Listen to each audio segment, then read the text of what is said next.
Hello fellow YouTubers, Trouble8385 here with YouTube Gaming Community number 63. So first things first, if you didn't know, Deadman is now on the Stoned Gamer Show, which is one of his older channels. So let's start off with the topic of today. This is a topic that I've seen not just in this community but on all YouTube lately. That seems to me more and more people seem to be doing. I was on Skype today and they're like, oh, well this person says something about you in a video. You need to respond to what that person says. You need to get that person off YouTube. And I'm sitting here thinking, why? Why are your panties are so in a bunch because somebody said something about you in a video? And this seems to be a growing trend where people continually have to make a response because someone said something about them or gave an opinion about what they said. Or, I mean, there's some people I watch on YouTube that literally every time someone says something about them in a video, they have to make a response. Why? Listen, we all make videos on YouTube. We're seen around the world. By doing that, especially if you give your opinion, like I do, you gotta be getting used to people making videos disagreeing with you. They might call you an a-hole or whatever they want to call you. It's part of doing parodies of you, cartoons making fun of you. That's part of doing this. It's part of what happens. As more people realize you're out there, more people are going to take shots at you. Especially if they think they can either get attention or whatever reason you say something they don't like and they think it's their life mission to get you off the internet somehow. And tied in with this whole thing is that these same people seem to think they get to decide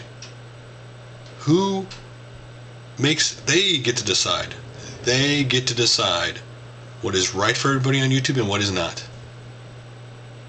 Listen, all of us have at least one person on YouTube we think's an idiot. We don't like him.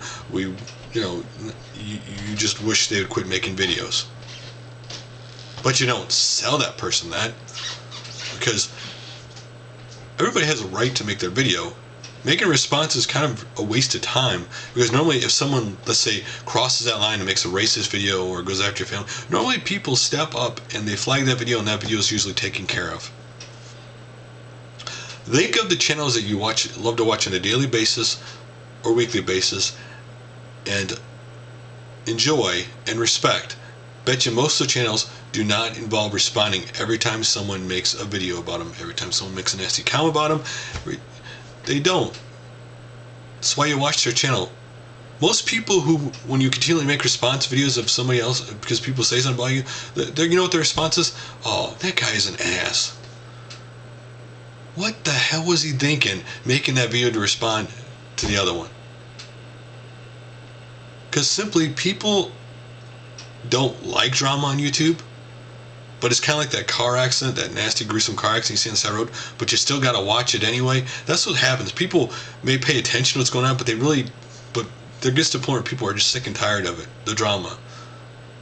The people attacking people.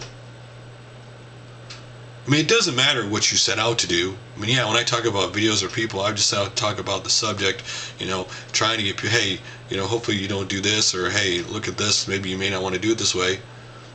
But even though I do that, it's whatever people perceive you do, not what you actually do. And you can make a video where you think, I'm just talking about the subject, I'm not attacking the person. Everybody else who watches says, oh, you're attacking that guy. And whatever people perceive, that's usually what everybody thinks you did. I mean, everybody's got to have a thicker skin. If you're going to continually be on YouTube and make videos and have fun making the videos, you're gonna have to ignore this stuff. Just as much as you gotta ignore the super fanboys who will tell you how unbelievably great you are, and if you continue to listen to it, you're gonna get a big head, an ego.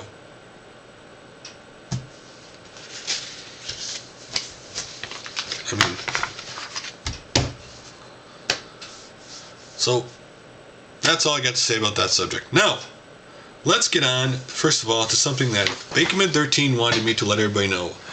And I will put a link below to his VK Gamers Live blogspot.com page for his, obviously his podcast, Gamers Live, also his Sega one that he hasn't got up there yet, and other stuff. You're interested, check that out. So now let's get to the 8 channels that describe their channel and are on my checkout channel list for the week. First one is Collider6. He said, I would love to be featured on your checkout channel list. Mainly I do Let's Plays, but I'm starting to get more into original content. I recently held a contest on my channel, and I think it had some great success. The winner won a free Mario t-shirt from Nintendo World and NYC. I also am getting into game reviews and live streaming. Lastly, I'm starting to go to video game competitions, and I will start showing that on my channel as well. Next channel on the list is Supremo Pete. Well, my channel is where I cover retro games and recent games. At the moment, I am heavily focusing on Minecraft and Rift, but just started a Crash Bandicoot playthrough. So if you like Minecraft with other games on the side, check me out. Next channel is J-Boy Pac-Man. Well, my channel is pretty much a video game and now action figure collecting channel, with a few odd videos of friends collections, trips to the arcades, and oddball videos, sometimes thrown into the mix. The video game part is pretty much all Sega Genesis and Atari 2600, but sometimes I'll add something different once in a great while. Next off is Golfman.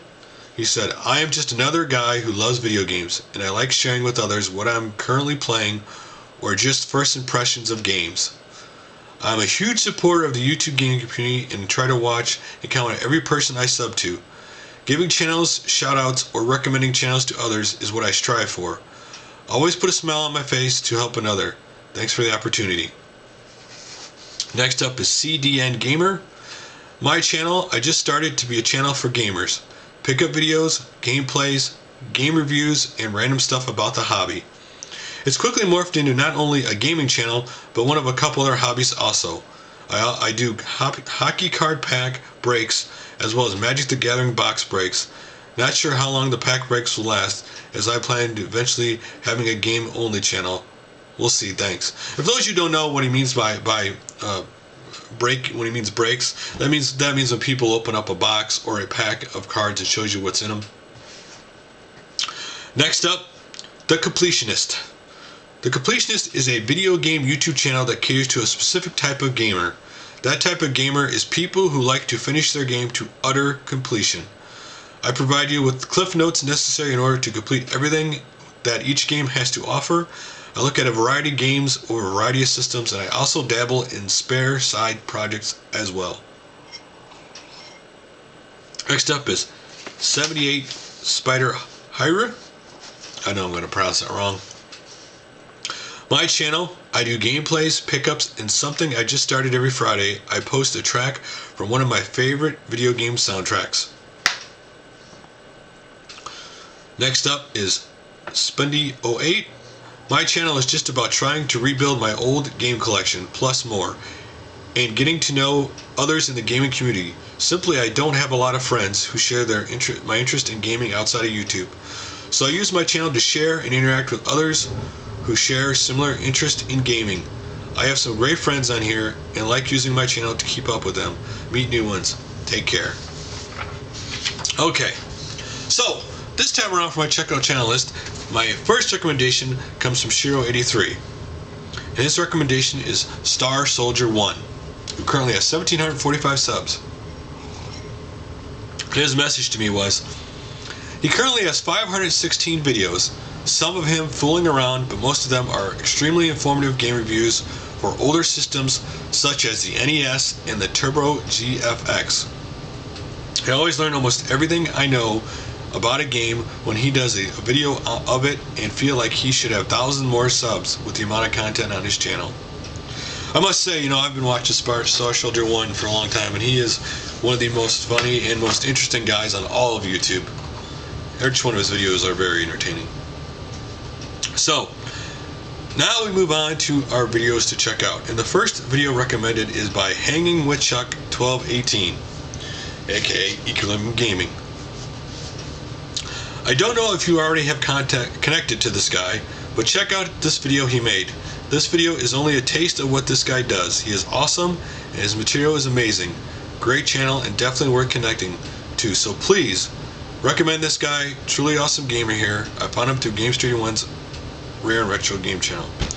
The video he's talking about is the recent retro pickups March 2011 by the TheEMUreview emulator review with Jason Heine. That video is 25 minutes and 54 seconds.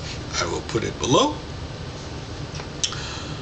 The next one is by HalfBlindGamer, and his video he made is Gaming Community Top 10 Favorite Puzzle Games.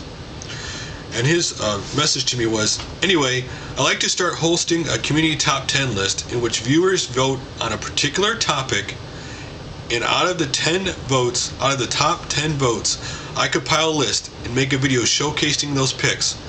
I also let one participant who voted decide the next topic we all vote on.